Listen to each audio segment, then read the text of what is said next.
Okay, again, to accommodate a couple of out-of-town witnesses, we're going to go out of order and go first to Lorraine Dusky.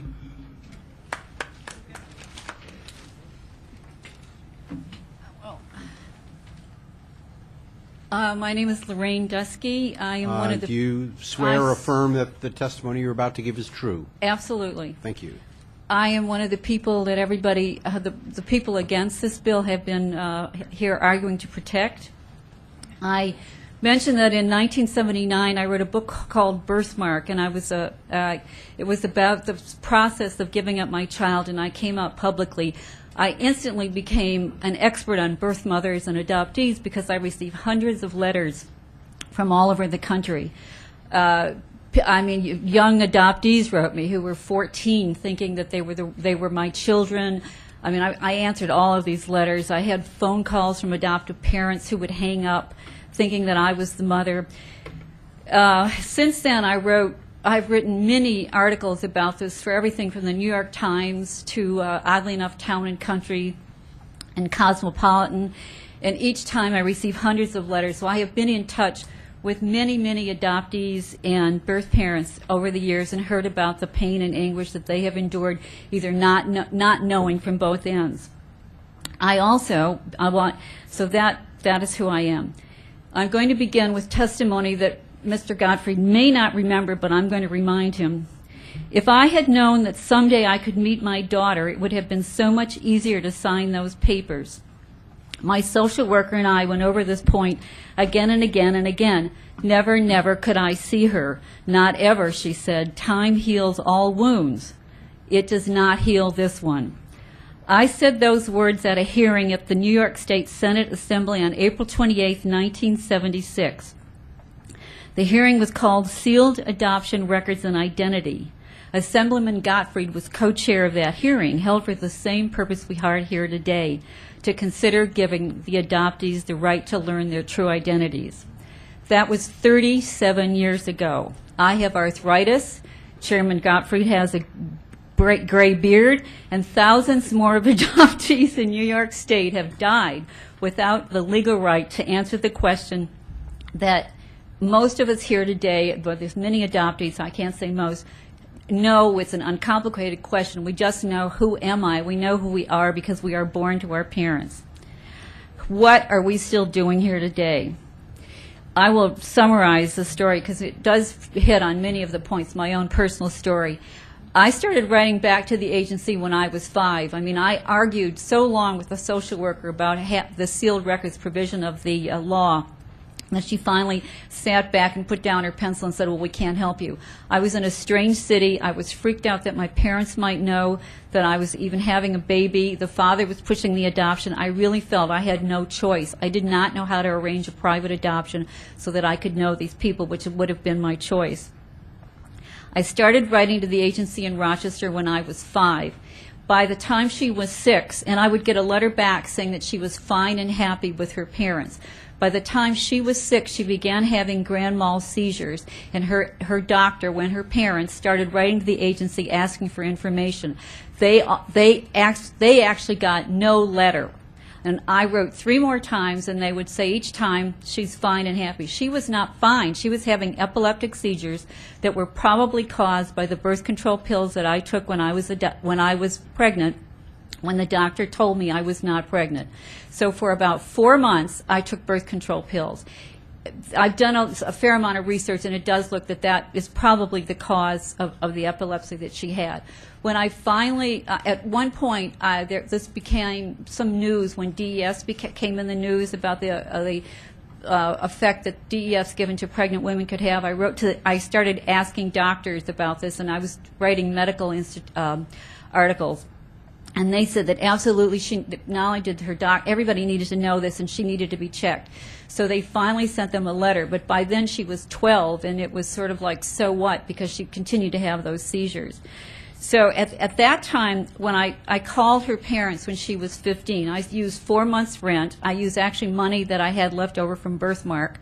And I hired a private searcher, and I had her information almost overnight because he had found the clues in the book and was able to, from the book, to find out who she was. So I got a phone call before Thanksgiving, and the following weekend I was in their home in Madison, Wisconsin. Her parents were relieved, not only because they could find out information, my health information, and also there's been a question here about information about the father. The father and I gave complete health information. None of this was passed on to her adoptive parents. I mean, like my father's heart attack and a whole bunch of other things. And he did the same thing. They were not even told that he was Irish, and they thought I'm Polish. They thought she was a Polish teenager. I was actually a reporter for the Rochester Knickerbocker. I'm not a Democrat and Chronicle at the time. And so that all of this information that I thought they had, they didn't have. So then the mother, who was a nurse, the adoptive mother, she thought I was in a mental institution because because her daughter had epilepsy. I don't know what connection this is. Dusky had epilepsy. Nobody in my family was in the mental hospital as she thought. But this had obviously seeped down to their daughter, that she came from damaged goods. And so when I got there, her self-esteem, I would say, was pretty much at ground zero. And it helped tremendously that she knew me, but it took a long time to sort of build her up, and I don't think I was ever able to do that. And the epilepsy has continued throughout her life. So it's not just my case may be special, but there are thousands of other people like this who maybe they don't have epilepsy, but they have more than just, a feeling that they need to know. It's a deep crying part of their being that this law is keeping from them. I was not only not on a mental institution, I was in Albany a few months after she was born, working for the Nick News, covering the legislature on oddly enough, the abortion bill that was going through the legislature. I then gravitated to... Nice of you not to make a connection between a mental institution and the New York State legislature. Well, that's up for you to make. And Chairman Goffrey may be the only member of the legislature that was still there at that time. I think so. Well, actually... Who else is that there? was 1970. I didn't 6. arrive until 71, just if we're being picky. Joe Paisano was the other guy who was the chair of that. I went to New York. I became a magazine editor and writer. But at the same time, I was also seeking psychotherapy. I was also taking uppers. I was having sort of a sophisticated New York life, but I was a completely depressed person. I was suicidal at times, and I would always blame it on my daughter. Today, I speak not only for myself, but for the millions of mothers who had no choice but to agree that our children be issued new and amended birth certificates, and that our identities be locked up in some dusty vault somewhere. To say that this is cruel and unusual punishment for our sin is to diminish the true scope of what this means to the vast majority. We do not forget. We do not go out and make new lives for ourselves without remembering our lost children. We are lost without knowing who they are. We are always looking in the face of someone our children's age and saying, is that my daughter? Does my daughter look like that? Could that be him? This is constant. You go to you go shopping, you go to a family wedding, you go to a reunion. You're always looking at kids your own kids' age and wondering what they look like or if that person is them. A great many women, in fact, we know most, want to know those records open, not sealed to protect us, but we want them open, hoping that our children will find us. Researchers have documented the overall devastating impact of relinquishing a child by queering first mothers decades later. I'm going to quote now from a book that comes from England, and the notes are the footnotes on my papers tell you the book. While only an insignificant proportion of birth mothers have been diagnosed with a mental health problem before adoption, 3%, in the time between parting and contact, that's contact with their child, 24% of them had a psychiatric diagnosis, mainly for depression. And then the Donaldson Institute, which was Adams Institute, he reiterates his findings in a birth mother paper. A significant proportion of women who place children in closed adoption have experienced chronic, unresolved grief. That was me until I broke the law. Despite the damning effects of sealed records on most first mothers, the opposition touts out the woman in the closet, the woman who has never told her husband, her other children, the woman whose life will unravel if her lost child emerges. But sheer embarrassment, no matter how mortifying, is not reason enough to deny anyone his identity. Data from those states that have open records prove beyond a shadow of doubt that these women are truly a small minority. I've attached a form about data from 6 states that have opened their records since 2000. Since that time, only 579 mothers have requested no contact, while close to 3,000 adoptees have asked for their original birth certificates. That means that the vast majorities are out there hoping and waiting. Actually, if you take the number of sealed birth records in those states and you compare it to the people who have filed a no contact form, you get one person out of 1,429. So you compare those two records. This law was never designed to protect us, as we've heard before. Our names were not obliterated if there was no adoption. Our welfare was never the law's intent. It was to reinforce the notion that adopted children had only one set of parents to protect, and to protect adoptive parents from people like myself. The needs of children who grow up to become adults and the women who bore them were patently ignored.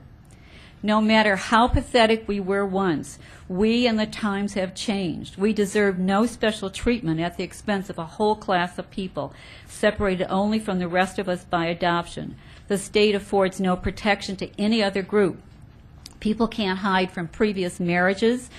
Men who don't want to be named in paternity suits have no such power, nor should the states be in the business of protecting birth mothers when it comes at the great cost that it has. I repeat, simple embarrassment is not reason alone to protect anyone from his true identity.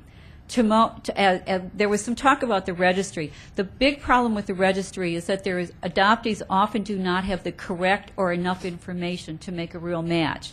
The other thing is that most birth mothers don't even know about the registry, and the second point is many birth mothers feel they don't have the right. I mean, when you give up a child, it's kind of pounded in you that you must leave this family alone, that you are kind of like off the page, go away, go away, go away. They need to have themselves. So many of them have this sense, I can't interfere, I can't contact this person, I have to wait until they contact me. And often it is too late before this happens, because so many adoptees, out of fear of hurting their adoptive parents, wait till the adoptive parents die. My husband's best friend did this, and he found that both of his parents had died, and the only people are left are some half brothers, and it's a complicated extramarital affair, and he doesn't know if they know, and so he's been afraid to contact them. But he had to wait until both parents died, and mentally for himself. In conclusion, I want to add some words that came out of a Model Adoption Act that the then U.S. Department of Health, Education, and Welfare issued in 1980 after holding numerous hearings around the country with input from adoptees, adoptive parents, social workers, birth parents, and of course yours truly. Because the words seem to sum up so much about what I think of what is wrong with sealed records. There can be no legally protected interest in keeping one's identity secret from one's biological offspring. Parents and child are considered co-owners of the information regarding the event of birth. The birth parent's interest in reputation is not alone deserving of constitutional protection. These words echo a similar opinion by an Oregon court when the open records law was challenged there, because there was an 18-month period between the time that the law passed and the time it came into effect. And so it went through 2 courts. There is, and this is their final, I'm not quoting directly, I'm summing it up, but they said there is no fundamental right to adoption, nor is there a fundamental right to privacy between the mother and child. I'm saying that closed records were wrong when they were conceived. They are wrong today. It is time to right this wrong, to give everyone their original birth certificates and leave behind this relic of the past that dates from 1935 in New York, and pass the Adoptee Rights Bill. Neither Chairman Gottfried or I have another 37 years to fight for this. I hope that you can find the will in the heart to pass the Adoptee Rights Bill A909 with no caveats. Thank you for your time today. And as I said, I attached a page that lists the states that have opened the records, and it lists the number of people who have asked for no contact. No contact. Adoptees are not out there hunting to shoot birth parents down or to embarrass them or hurt them. There have been, in the states where there have been no contact provisions, and people have applied. 79 of them in the state of Oregon did it in the first 18 months during the lawsuit when it gets the most publicity. Since then, I think the number is only up to 86, so it's not even one a year that is adding to that number. So that the number of the people who ask for no contact usually are the birth parents who come forward right away, and the number doesn't change. But if it's 1,129, I think it is, who want no contact, they can't be the reason that this law is still in effect. Thank you. Thank you very much. Any questions? Is there, and if there is, why is there this misconception that all birth mothers live the remainder of their life after giving a child up for adoption in some shameful scorn, where they have this complicated life where everything's a secret, and is there an assumption that they've never told their family? Why is that? I think I gave up my child like Joyce Barr did and some other women. The 1966 seems to be a big year. I mean, it was like, it's a big year in giving up children. And it was so shameful. And I think somehow that attitude is just a pervasive one, especially in the legal profession.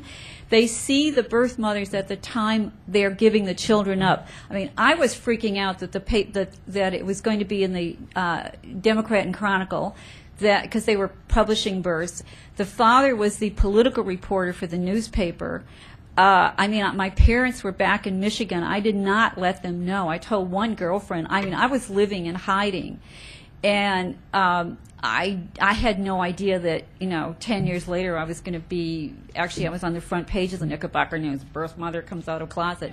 I mean, there are many birth mothers here today, and I know many of them, but some of them have told their husbands, and they're not open like me. I've been on the Today Show. I get nasty letters in the mail. So you would maybe agree that one of the stigmas associated with adoptee rights is that we freeze a moment in time where yes. the adoptee is a child and the birth mother is in some situation that's potentially shameful or right. mistaken or something, and we never get to move past that at all. Right. It's extremely traumatic to have this going on to you. And you don't, in 66, I hid my pregnancy under big sweatshirts, and my baby was born a month early. I don't think the landlord in my building knew. And I was like, oh my God, hiding. And I think that is the person that today that these judges still see, and that is in their mind, not every mother has told and is going to tell the neighbors, but I would say the vast majority have told their husbands, and many, we're finding out as more and more research comes out, many of them get married later on and go on to have other children. So many adoptees have full siblings that they're kept from knowing. Now, there are some in the closet. I'm not going to say that there aren't, and I have talked to many confidential intermediaries from other states, and the ones that I have talked to who are actual birth mothers, they have a much higher rate of talking to the ones who are still in the closet, because they can, kind of bring them along more easily. I think you're 100% right. I think Thank you made you. a very good point. Thank you. Pass it.